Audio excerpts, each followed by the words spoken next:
ketika Indonesia Raya kita nyanyikan sama-sama, yang menyanyikan di sini adalah para pecinta-pecinta Indonesia tanpa syarat. Saudara-saudara sekalian, rupiah bisa mendatangkan orang, tapi rupiah tidak bisa menyalakan semangat.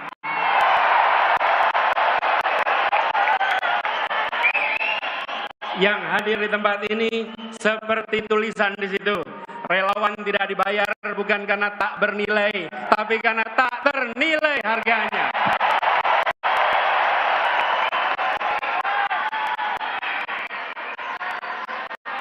Saudara semua, teman-teman sekalian, Assalamualaikum warahmatullahi wabarakatuh.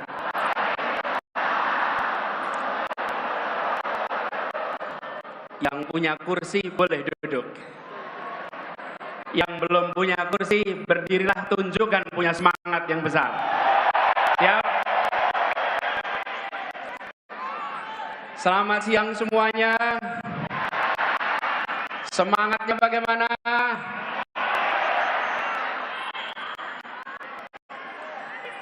Saya kalau hadir acara dengan relawan seperti sekarang ini, begitu masuk ruangan rasanya seperti baterai yang di 110%.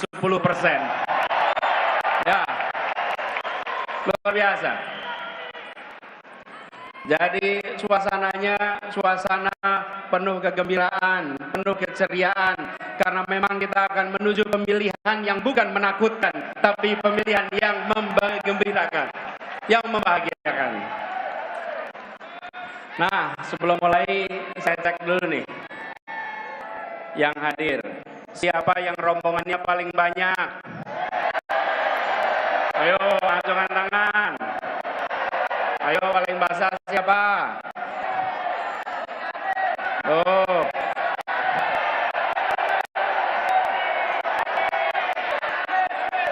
Coba yang di bawah sini. Oh, ada Porkabi. Oleh. Jarna Siliwangi. Oke. Mana lagi nih?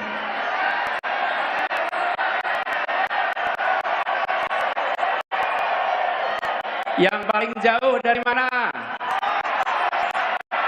Mana? Mana yang dari Aceh? Yang dari Kupang? Yang dari Manado? Yang dari Jawa Barat?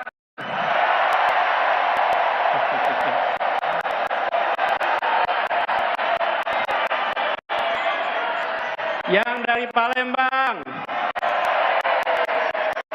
Yang dari Jawa Tengah?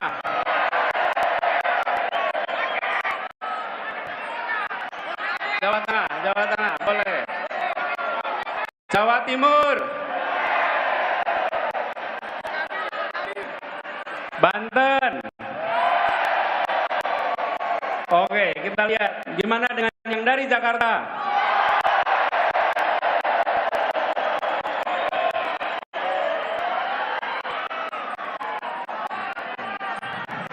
Inilah hebatnya relawan kita. Semua datang swakarsa, semua datang swadana, semua berangkat dengan niat baik. Kami hadir di tempat ini untuk membuat perubahan bagi Republik Indonesia. Kami datang bukan karena bayaran, tapi kami datang karena kami punya kepercayaan untuk Indonesia yang lebih baik. Karena itu, buat teman-teman semua, bagi para relawan semua, kalau boleh saya sampaikan, I love you. And I love you almost full. Kenapa almost full? Kalau saya katakan I love you full, maka tidak ada ruang untuk cinta tumbuh. Tapi kalau I love you almost full, maka cinta kita insya Allah tumbuh berkembang terus ke depan. Apalagi perjalanan kita makin panjang, masih panjang ke depan. Dan tadi saya katakan, bahwa kita menyanyikan Indonesia Raya dengan suasana, dengan suara yang penuh semangat. Karena lagu itu kita nyanyikan dengan rasa cinta. Kita mencintai Indonesia secara tanpa syarat. Kita tidak mensyaratkan saya harus sejahtera untuk cinta, saya harus makmur untuk cinta. Apapun latar belakangnya, apapun kondisinya, kami mencintai Indonesia secara tanpa syarat. Jadi kita akan menjalani perjalanan yang masih panjang. Sekarang kita di bulan Mei, tepatnya 21 Mei, kita menuju ke 14 Februari 2024. Tapi bicara tentang perjalanan, kalau boleh saya cerita sedikit. Cerita boleh ya? Kalau era 90-an namanya sersan, serius tapi santai. Boleh ya? Jadi bulan Ramadan kemarin, bulan Ramadan yang lalu, bulan puasa, saya melakukan perjalanan yang saya sebut dengan tirakat. Tirakat itu bukan tirakatan ya. Tirakat ini adalah sebuah perjalanan untuk mendengar, untuk menyerap, untuk merasakan suasana terkini yang ada di masyarakat kita. Saya datang ke banyak tempat tanpa kamera, tanpa media, tanpa ditemani siapa-siapa.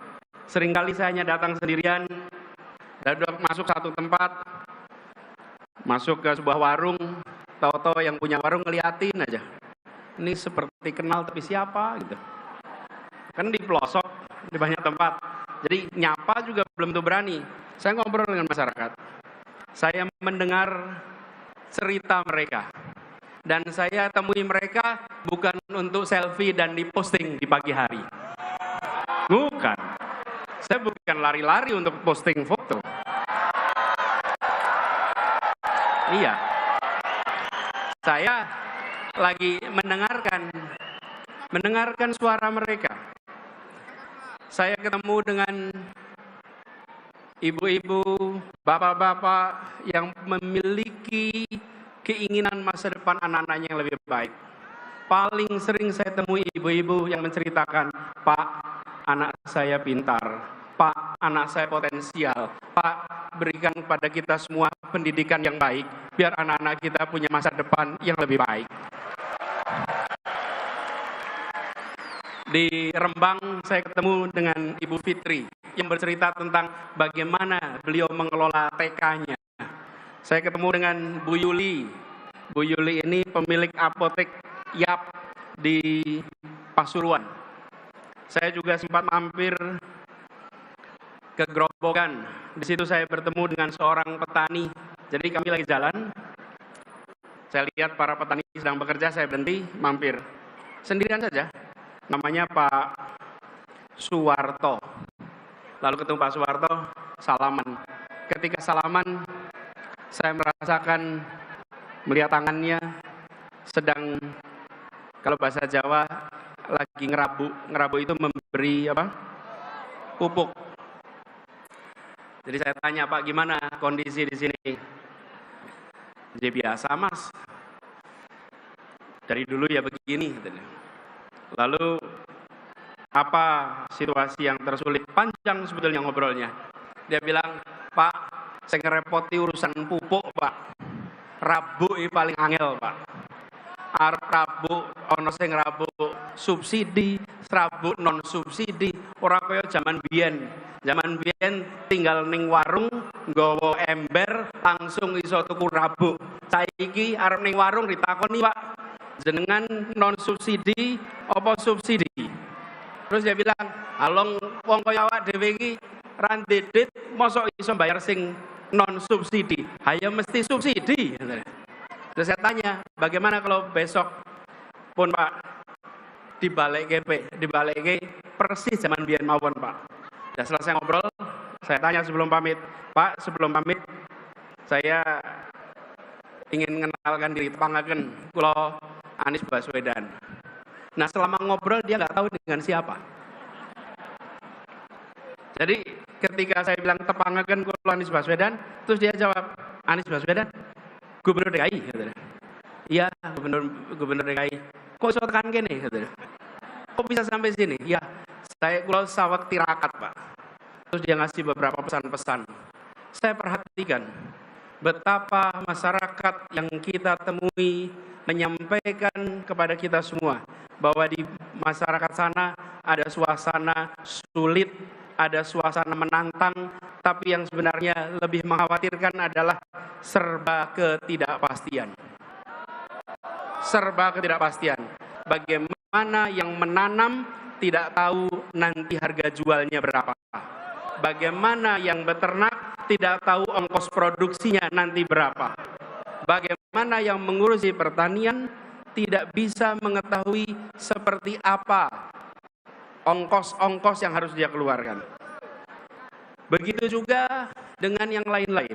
Kami menemukan suasana di mana mereka yang harus pergi, saya datang ke sebuah desa di Wonosobo yang pekerjanya itu banyak pekerja migran. Terus mereka cerita bahwa mereka berangkat tanpa tahu ada jaminan bisa pulang atau tidak. Ada jaminan bisa hidup layak atau tidak. Ketemu dengan anak-anak, ketemu dengan orang tua yang menceritakan kelihatannya masuk kampus negeri sekarang susah, Pak. Karena ternyata harganya juga mahal. Mereka yang kecil seringkali menemukan kesulitan untuk usaha. Tadi di depan banyak UMKM, bukan? Karena kita kumpul di sini mengirimkan pesan bahwa penyediaan makanannya pun oleh mereka-mereka yang usahanya mikro dan kecil, bukan yang skalanya besar.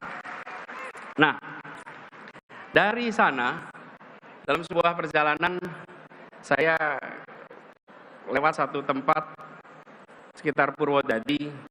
Ada satu orang yang seperti menghentikan. Pak, sebentar Pak, bentar, saya berhenti.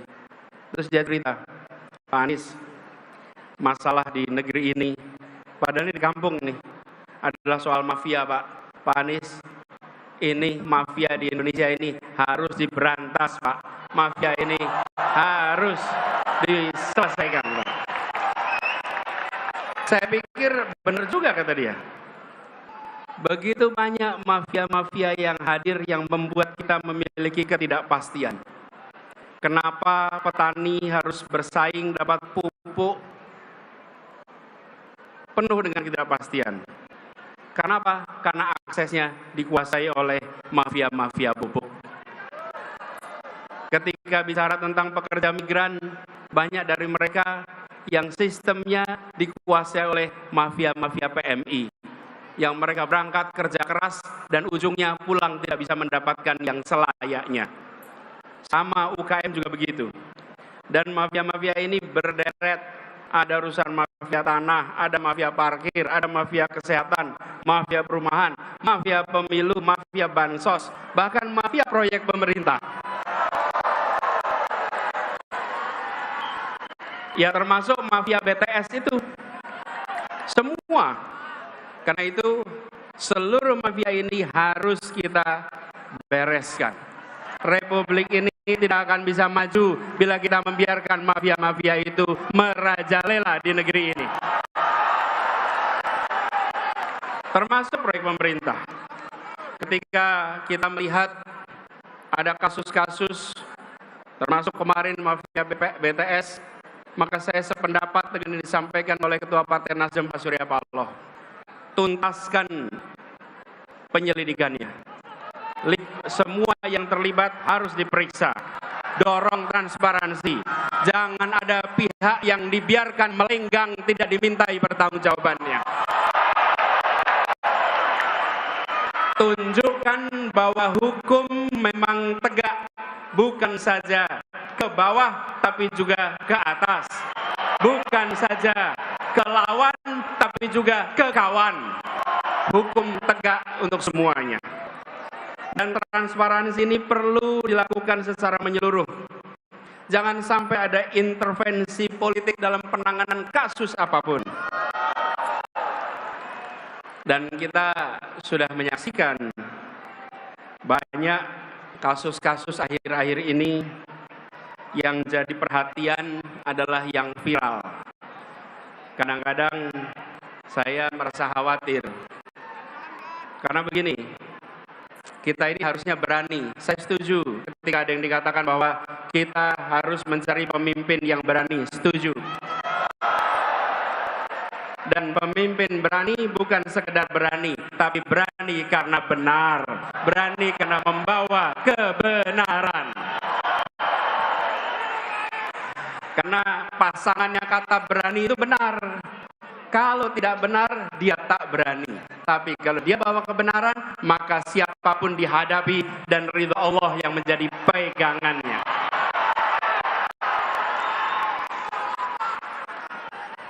Jadi, kita menyaksikan ketika peristiwa-peristiwa mafia ini terkuak. Ada polisi jenderal bintang 2 membunuh anak buahnya. Terbuka. Ada yang menyelundupkan narkoba. Ada petugas pejabat pajak yang kekayaannya fantastis. Itu sudah merepotkan. Membuat seperti Pak Kapolri harus kerja ekstra untuk mengembalikan kepercayaan publik. Harus kerja ekstra untuk merawat polisi-polisi baik yang berintegritas yang ada di dalam tubuh kepolisian. Seperti juga di Kementerian Keuangan, Ibu Menteri keliling sana-sini untuk menjaga barisan orang-orang baiknya. Saya pernah di pemerintahan, saya menyadari betul, ya benar ada orang-orang bermasalah, tapi banyak lagi orang-orang yang bisa menegakkan amanah, orang-orang yang berintegritas. Mereka-mereka itulah yang harus dibangkitkan untuk bersama-sama menjaga Republik ini. Nah, ketika kita menyaksikan peristiwa-peristiwa seperti itu, kita geram. Ini harus kita hadapi. Apalagi sekarang, kita kumpul hari ini, tepat 25 tahun reformasi di Indonesia. Tepuk tangan untuk para pejuang reformasi kita.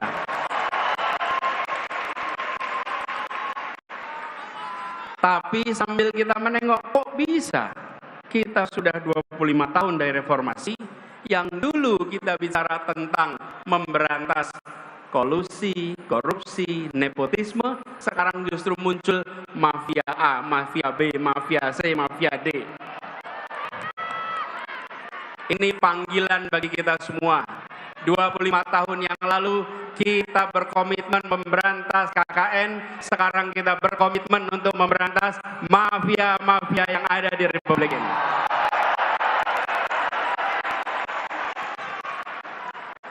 Proses terjadinya itu pelan-pelan.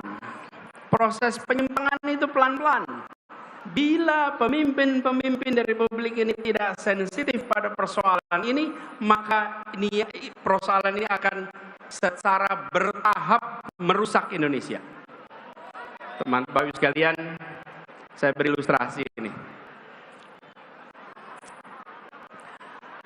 Katak nih. Bila katak itu dimasukkan ke dalam sebuah, bukan tempurung,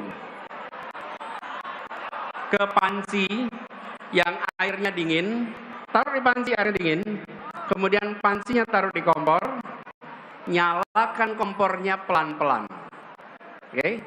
Air di situ asalnya dingin, lama-lama menjadi panas, lama-lama mendidih, dan katak itu akan mati dalam mendidihnya air.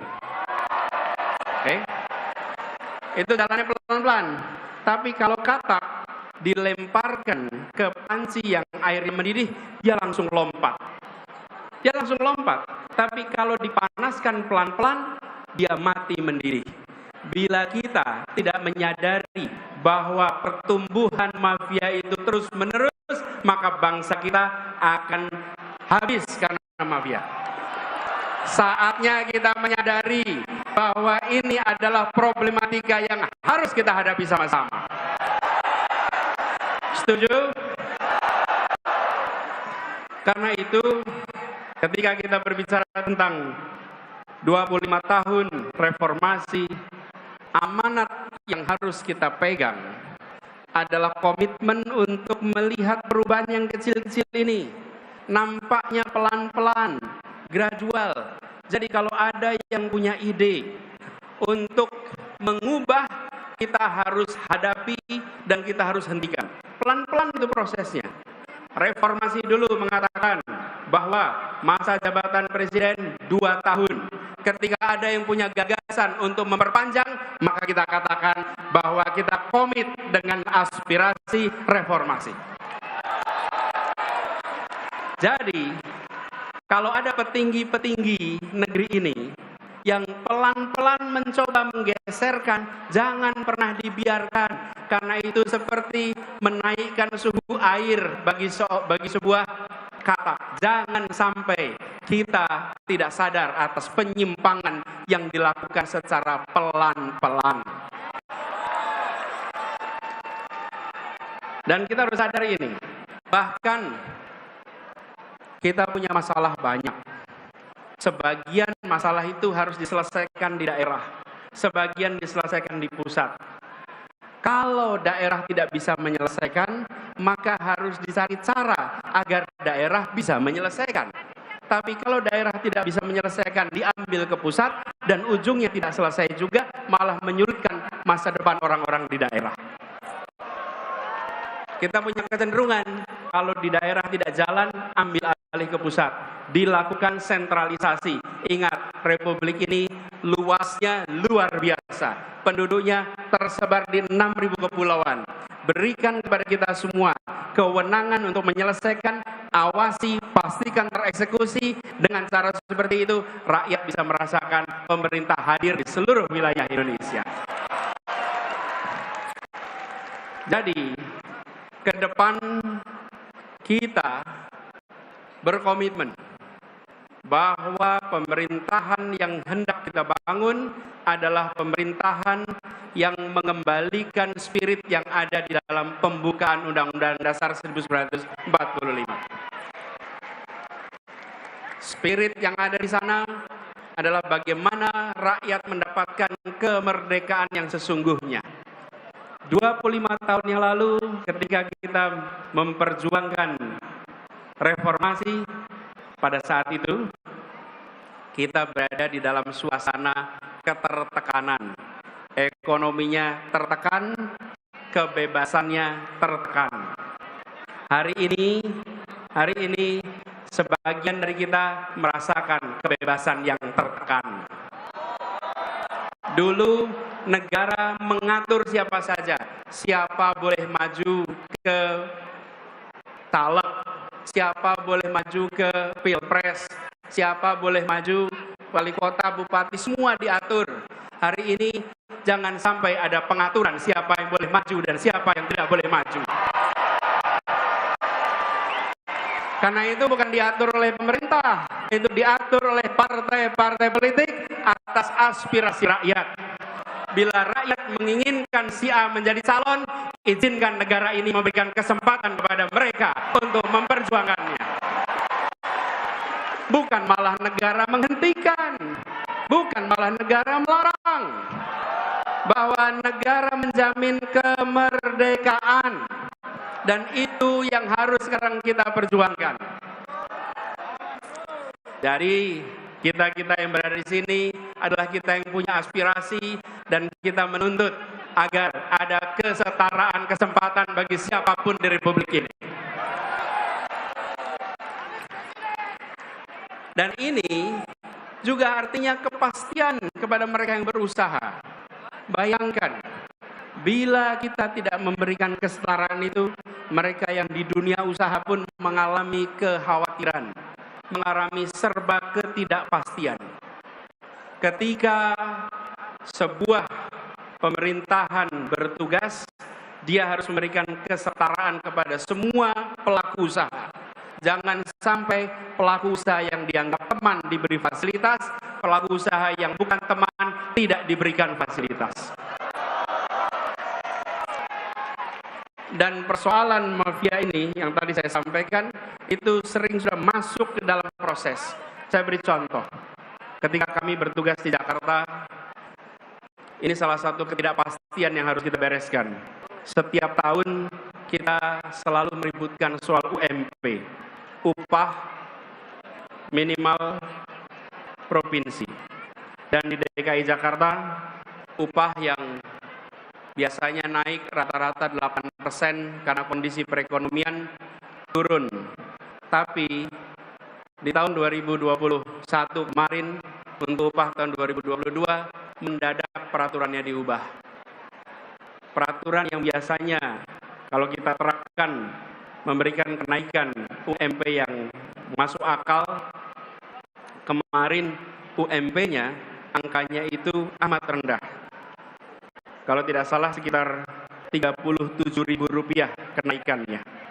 Pada waktu itu saya katakan, tidak mungkin di Jakarta naik upah nilainya 37.000. 37 itu bukan angka yang layak untuk pekerja di Jakarta.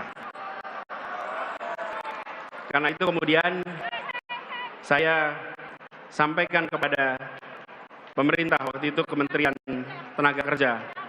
Saya sampaikan bahwa yang layak di Jakarta kenaikan itu menggunakan formula yang lama. Jangan formulanya digonta-ganti. Dan inilah yang disebut sebagai mafia tentang pengupahan yang ada di Indonesia. Tidak boleh kita biarkan. Kami memilih untuk mengambil sikap yang berbeda. Dan ketika memilih sikap berbeda, tentu kita menyadari bagaimana landasan hukumnya. Tapi yang menarik, para pengusaha protes waktu itu. Saya undang pengusahanya ke Balai Kota. 50 pembayar pajak terbesar saya undang. Ketika saya undang, saya sampaikan, Bapak Ibu sekalian yang sekarang sudah menjadi 50 pembayar pajak terbesar. Bapak Ibu lihat, kita semua ini sekarang berkumpul di Balai Kota. Jaraknya hanya 1 kilometer dari Gedung Pancasila, tempat konstitusi kita disusun. Tempat persiapan kemerdekaan kita disiapkan. Pada waktu itu, mereka yang berkumpul adalah orang-orang yang makmur, orang-orang yang terdidik. Tapi mereka memilih mendirikan sebuah negeri yang prinsipnya menghadirkan keadilan sosial bagi seluruh rakyat Indonesia. Sekarang di sini, yang ngumpul di sini, Bapak Ibu, saya ingin tanya. 40 tahun yang lalu Bapak Ibu di mana? 50 tahun yang lalu Bapak Ibu di mana? Kita semua 40 tahun yang lalu, 50 tahun yang lalu bukan siapa-siapa. Republik ini sudah memberikan kesempatan Bapak Ibu sekalian menjadi 50 pembayar pajak terbesar karena Republik ini memberikan kesempatan kepada Bapak Ibu sekalian. Sekarang berikan kesempatan pada para pekerja untuk mereka bisa mendapatkan kesetaraan masa depan. Sebagaimana Bapak Ibu sekalian mendapatkannya. Ini soal kita bergiliran masing-masing memberikan kesempatan. Dan ketika kita mengirimkan pesan kesetaraan itu yang menarik. Para pengusaha itu setelah ngobrol pulang dan mereka bilang, Pak Gub, kami setuju dengan prinsip yang Bapak pegang. Kita sama-sama bergerak untuk Indonesia. Bapak Ibu sekalian, ketika kita bicara tentang nilai-nilai, maka semua akan terpanggil. Itulah sebabnya hari ini kita berjuang karena kita membawa nilai-nilai dan kita ingin memanggil semuanya untuk berjuang bersama kita. Nilainya nilai keadilan, nilainya nilai kesetaraan. Dan itulah yang kemudian membuat kita semua yakin bila ini kita kerjakan, insya Allah Indonesia akan lebih baik. Indonesia akan lebih makmur. Karena itu buat para relawan semua yang sudah berkumpul di sini, siap kita bergerak bersama ke depan, siap untuk mengajak semuanya, siap untuk menjangkau semua, siap untuk menunjukkan bahwa ini negeri merdeka. Jangan, ini permintaan saya, jangan pernah takut untuk menunjukkan pilihan kita. Setuju? Bila kita menawarkan prinsip keadilan, prinsip kesetaraan, pasang besar-besar pesan itu dimanapun Anda berada. Jangan gentar pada mereka yang kegiatannya merobek poster. Jangan gentar. Jangan gentar dengan mereka yang suka merobek baliho. Jangan gentar. Bila ada baliho dirobek, bila ada poster dirobek, jangan cuma difoto. Berikan laporan ke kepolisian, nanti kita tunjukkan. siapa yang menghargai pendapat dan aspirasi di Republik ini. Dan kita tidak perlu memberikan spanduk-spanduk penolakan. Kita sambut kedatangan siapa saja sambil mengatakan kami siap untuk disandingkan, kami siap untuk dibandingkan. Dan kami yakin bahwa gagasan kita, karya kita, rekam jejak kita, program kita, bila disandingkan, maka kita akan bisa mengajak seluruh rakyat Indonesia untuk Indonesia yang lebih baik ke depan. Jadi, teman-teman semua, para relawan yang saya cintai, ini bukan sekedar sebuah perjuangan elektoral. Ini juga bukan sekedar pertontonan. Ini bukan panggung hiburan, di mana datang ke depan panggung untuk menghibur, bukan. Ini adalah panggung untuk menentukan arah perjalanan bangsa ke depan. Karena itu kerjakan dengan keseriusan, kerjakan dengan sepenuh hati. Dan ini adalah perjuangan yang membawa nilai, membawa prinsip. Karena itu jadilah relawan teladan. Siap? Jadi apa? Relawan apa? Relawan apa? Relawan apa? Jadilah relawan teladan.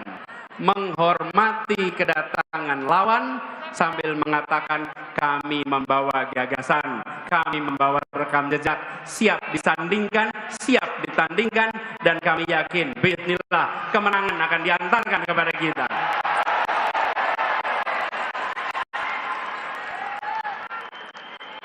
Karena itu buat semuanya para pejuang yang berkumpul di sini, kalau mengalami cobaan, mengalami tantangan, semakin besar tantangan, maka orang-orang tangguh akan bisa melewatinya. Kalau kita ketemu dengan tantangan, maka kita tidak menghindar. Kalau kita ketemu tantangan, kita tidak sembunyi, tapi kita hadapi. Kita apa? Kita hadapi. Karena itu saya kalau boleh saya bertanya kepada semuanya nih. Kalau saya beri pertanyaan, pejuang bukan? Maka jawab, hadapi. Siap? Pejuang bukan? Pejuang bukan? Pejuang bukan? Insya Allah kita hadapi, dan dengan izin Allah perjuangan ini insya Allah akan diantarkan pada kemenangannya. Terima kasih, salam perjuangan, pesan kepada seluruh keluarga, semua tetangga, jangkau semua dan katakan bahwa perubahan untuk keadilan sedang bergerak menjangkau semua, dan insya Allah dari ruangan ini dikirimkan pesan penuh semangat untuk seluruh Indonesia. Assalamualaikum warahmatullahi wabarakatuh.